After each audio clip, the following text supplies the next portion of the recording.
Она што го остави невремето позади себе се уште се расчистува, се санираат кровни конструкции, се расчистуваат паркови. Во градскиот веќе започнаа да се садат и нови дрвја на местата на оние кои силниот ветер ги откорна. Таму ќе никнат 60 нови јавори и јасени.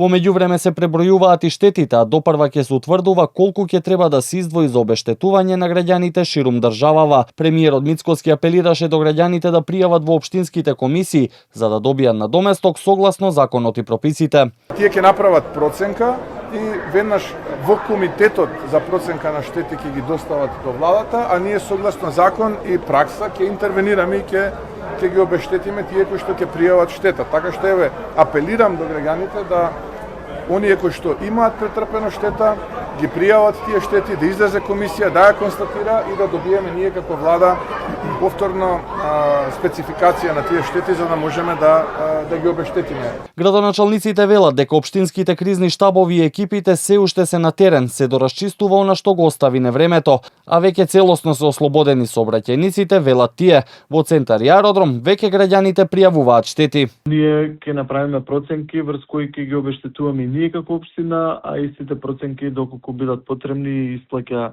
финансиска помош и владата ќе бидат доставени до самата влада. Се уште немаме точна бројка на пријавени. Верувам дека истото ќе се случи во другите општини, поради тоа што стигаат пријави и телефонски, но стигаат и по Вибер, стигаат и по мејлови.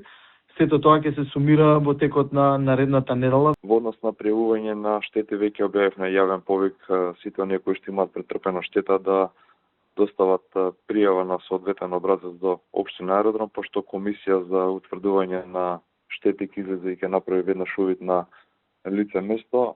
Согласно најавите од страна на претседателот на владата ќе се вклучи во помош за надоместување на дел од штетите кои што настана поради невремето. Инаку, граѓаните треба да поднесат образец за пријавување на штета, каде се наведуваат основни податоци и опис на фактичката состојба. Во прилог треба да се достави и записник од МВР, што е потврда дека штетата е настаната како последица на невремето. Веднаш потоа излегуваат комисии, вршат увид и прават проценка, па проценката се доставува до влада, пошто следува обештетување.